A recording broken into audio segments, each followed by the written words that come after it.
बिस्मिल्लाहिर्रहमानिर्रहीम। खातिन हज़रात, मैं हूँ अख्तर अब्बास और आप सबको अस्सलाम वालेकुम।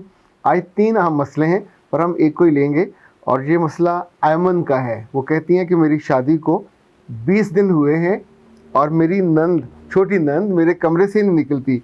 मैं भी शाय हूँ, मुझे होना चाहिए, पर मेरे मियाँ मुझसे ज़्यादा शाय हैं और हमारी ज़िंदगी अजीब परेशानी में है। इसका हल बताइए। इस पर बिल्कुल बात करेंगे, लेकिन पहले उससे एक बहुत ज़रूरी बात आपसे करनी है। पिछले दिनों मैंने अपने मोबाइल पे जब क्लिप ऑन किया तो उससे पहले किसी काले इल्म वाले बाबे की तस्वीर आई और मुझे बहुत गुस्सा आया। मतलब इट वाज वेरी ऑकवर्ड। किसी ईसाई का था और जैसे वो जालसाजी करते होते हैं कि काले इल्म की तोड़ जायज़ नाजायज़।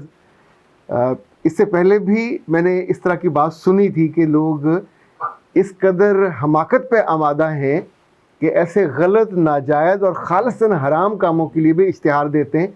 और अल्लाह माफ़ करे, इश्तिहार भी वो हमारी वीडियो पे पहले लगा हुआ हो, चूँकि ये हमारे बस में नहीं है इसको रोकना, पर आपके बस में है इसको रोकना। आप फौरी तौर पर उस इश्तिहार को वहाँ रोक कर रिपोर्ट किया कीजिए। इनफैक्ट उसमें 3-4 ऑप्शन होते हैं। याद रखिएगा, बुरी चीज़ पे, गलत चीज़ पे अगर गुस्सा ना आए तो ये बहुत हमाकत वाली बात है। हम इसका मतलब ये होगा कि ऐसे अहमकों को पाकिस्तान की सोसाइटी में और ख़ास तौर पे मासूम और जो फ़िक्रमंद ख़वातीन होती हैं उनसे खेलने का मौका दें। क्योंकि औरतें जो परेशानी से लिबरेज होती हैं, उन्हें तो कोई ना कोई ऐसा अहमक मिलना चाहिए कि जो बताए उनको कि मैं खालिस ईसाई हूँ, खालिस हराम काम करता हूँ। और साथ वो जुमले बोले उन्होंने कि जायज़ नाजायज़ काम के लिए आइए। वो टांग पे खड़े होकर करे या दोनों टांगें उठा के करे। आप सोचिए कि जिस इल्म का उनको फ़ायदा नहीं होता, वरना अब तक उन्हें पाकिस्तान का मियां मनशा तो बन जाना चाहिए था। महबूब उनके कदमों में, हर फिल्म स्टार से उसकी शादी अपनी हो जानी चाहिए। यानी ऐसे झूठे मक्कार 2 नंबर नहीं है, ये 10 नंबर लोग हैं। पर इन 10 नंबरों को भी हमारे लोग ही उनके पास जाते हैं, लाखों रुपया लुटाते हैं। लेकिन सबसे जो बड़ा नुकसान होता है, जब भी कोई औरत या मर्द ये काम करता है तो अपना ईमान उसके दिल से रुखसत हो जाता है। ये खालिसन शिरक है। दुनिया में हर चीज़ माफ़ी हो जाती है, पर मेरा रब कहता है वो शिरक को माफ़ नहीं करता।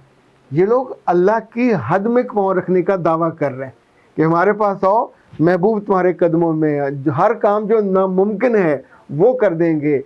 वैसे ये बाय द वे, शेर की चर्बी कहाँ से लेके आते हैं, ये हिरन की फ़लाँ चीज़ कहाँ से ले, जो चीज़ मौजूद ही नहीं है, जो वो चीज़ें बता रहे होते हैं, उल्लू की आँख और उल्लू की दुम और फलां का, पर सब फ्रॉड और झूठ होता है। ये नशई, चरसी, भंगी इनके पास बैठे तो आपके उनके जिस्म से बदबू आए और ये लोग आपका मुस्तकबिल संवारें।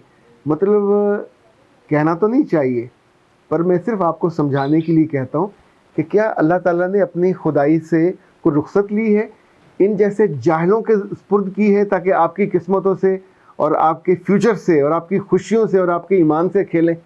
सो इनका इश्तिहार टीवी पे हो, अखबार पे हो, वैसे तो लाहौर की एक अखबार है, ये सब ज़्यादा जुल्म उसने किया था इन लोगों के इश्तिहारात देने का। कुछ अखबारात बिल्कुल नहीं देते थे, लेकिन ये जो यूट्यूब वाले इश्तिहारात हैं इन पे तो आपको ज़रूर अपने अपने तौर पे, हमने भी फ़ौरन रिपोर्ट किया है, तो आप भी ज़रूर इसको रिपोर्ट कीजिए।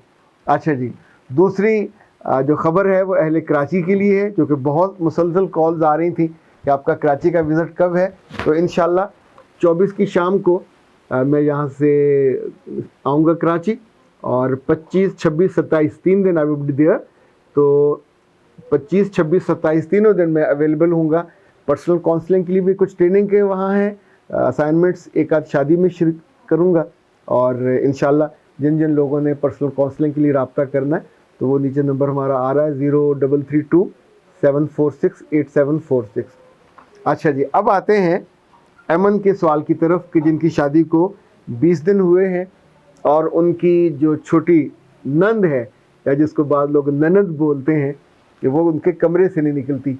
वैसे असूली तौर पे तो ये हमाकत उनकी माँओं को देखनी चाहिए, उस घर की जो सास हैं उनको देखनी चाहिए कि जब आप बेटे को ब्याह के लाए हैं तो उसको फिर प्राइवेसी भी देनी चाहिए, फिर उसकी प्राइवेसी का ख्याल भी करना चाहिए। लेकिन कभी कभी ये ओवरडोज हो जाती है मोहब्बत की, घर वालों की मोहब्बत की। लाइक जो दुल्हा के दोस्त हैं اگر وہ دوست ہیں تو اس کو وہ رات 1 بجے تک انگیج کیے رکھیں گے. یار کوئی خدا کا خوف کریں. ساری عمر آپ اس سے بیٹھے ہو, گپیں کی ہیں, اب اس کی زندگی میں نیا لائف پارٹنر آیا ہے, لیٹ ہم گو, وہ جائے, اس کے ساتھ وقت بتائے.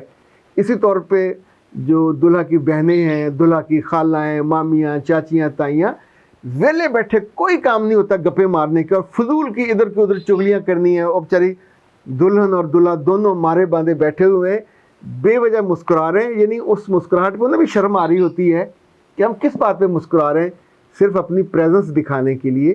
اور شادی کے ابتدائی دنوں میں یہ زندگی کے وہ خوبصورت دن ہوتے ہیں جو کبھی لوٹ کے نہیں آتے, کیونکہ کچھ مہینوں کے بعد سارے دلہے بدل جاتے ہیں. یہ ان کی مسکراہٹیں غائب ہو جاتی ہیں اور ان کی جو زبانوں کی مٹھاس ہے وہ بھی غائب ہو جاتی ہے. پھر وہ بچی ترستی رہتی ہے ساری عمر ان دنوں کی خوشبو کو, ان دنوں کی مٹھاس کو, ان دنوں کی کیئر کو. تو یہ جو نند صاحب کمرے سے نہیں نکلتی, دلہا نہیں نکالے گا, یہ یاد رکھیے گا. دلہے کو نکالنے کی نہ عقل ہوگی نہ سمجھ ہوگی, یہ جو مرضی وہ کرتا ہو, جتنا مرضی پڑھا لکھا ہو. تو اس کا طریقہ یہ ہوتا ہے کہ آپ اٹھیں, جوتا پہنیں اور اپنی نند کے بازو میں بازو ڈالیں یا اس کے کندھے پہ ہاتھ رکھیں, اس کا ہاتھ پکڑیں اور کہیں چلیں کچن میں چلتے ہیں, اور وہاں جا کے چائے بنائیے اور پھر اپنی چائے لے کے اپنے کمرے میں آ جائیے اور اس کو چائے دیجیے جا کے, اماں کو ابا کو دے, اور ساتھ ہی کہیے اب انشاءاللہ صبح ملاقات ہوگی, ٹھیک ہے. اور اس طور پہ جب جیسے جیسے تھوڑا وقت گزرے تو جب آپ کے میاں نہ کمرے میں ہوں تو پھر آپ نے نند کو سمجھانا ہے کہ بیٹا جب تمہارے بھائی آیا کریں تو یہ اس وقت تم فوراً چلے جایا کرو, کیونکہ بھائی سے جب اس کی شادی ہو جائے تو پھر کمرے میں اس وقت نہیں بیٹھتے جب وہ بھی کمرے میں بیٹھے ہوں. تو جب باہر اماں کے پاس بیٹھتے ہیں پھر وہاں میں بھی آ جایا کروں گی, ہم گپ شپ کر لیں گے. اور باہر جانا ہوا, سیر سپاٹے پہ جانا, یعنی کوئی بھی ایکٹیویٹی, اس کے لیے ایکٹیویٹی جنریٹ کریں. اسی طور پہ اپنے میاں سے کہہ کے آپ اس کے لیے کچھ دیکھیں, اس کی کام کی چیز کیا ہے, کوئی میگزین پڑھنے کا شوق ہے, کوئی کتاب پڑھنے کا شوق ہے, اس کو وہاں سے اٹھائیے, کسی جگہ پہ بٹھائیے, یا کوئی ٹی وی, جہاں ٹی وی روم ہے وہاں پہ جا کے ساتھ بٹھائیے, پوچھے کیا دیکھنا ہے. تو جو اس کو پسند ہو وہ آن کیجئے, ریموٹ اس کے ہاتھ میں دیجئے, اور کچھ لمحے بیٹھنے کے بعد سے کہ میں ذرا واش روم سے ہو کے آتی ہوں اور تم نے ٹک کے بیٹھنا, میں آتی ہوں یہاں, تو پھر اپنے کمرے واپس چلے جائیے. جا کے آپ آرام سے اندر سے چٹنی لگا سکتے ہیں, اور دروازہ بند ہوگا تو انفیکٹ پھر بچی ہو یا بڑی ہو اس کو آنے میں تھوڑا تکلف تو بندہ کرتا ہے نا جی. انفیکٹ بہت ساری چیزیں ہیں جن کو آپ پریشان اگر رہیں گے تو اس کا حل نہیں ہوگا. جب تک آپ اس کو کمرے سے باہر انگیج کرنے میں, آپ اپنے میاں سے مت کہیے گا نا, اسے گلا کیجیے گا کہ تمہاری بہن, اس میں بہن کا بھی کوئی قصور نہیں ہے, وہ محبت سے آتی ہے. چونکہ آپ اس گھر میں نئی فرد ہو تو آپ کو دیکھنے, آپ بنے ٹھنے ہو گئے, خوشبو سے مہکے ہوئے ہو گئے, تو آ کے آپ کا ہاتھ بھی پکڑتی ہوگی, دباتی بھی ہوگی. آپ کو دیکھ دیکھ کے یہ جو نندیں ہوتی ہیں بے وجہ مسکراتی رہتی ہیں, کیونکہ انہیں کام تو اور ہوتا کوئی نہیں ہے, اور کھسیانی سی جو ہنسی ہے وہ ہوتی ہے.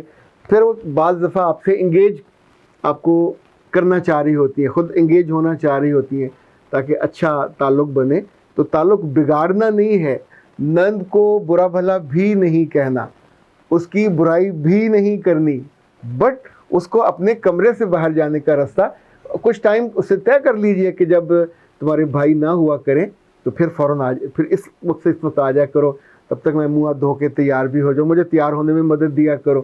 اس وقت وہ آپ کو چیزیں پکڑائے, تب آپ کے ساتھ وہ جڑی رہے. لیکن جو ہی بھائی آئیں تو پھر کہا جو بھی اس کا نام ہے, سمینا, فریحہ, رحیلہ, تو اسے کہیے کہ اب تم جاؤ, بھائی آ گئے, تو کھانے پہ یا صبح ناشتے پہ ملاقات ہو. اختر عباس کو دیجیے اجازت. السلام علیکم.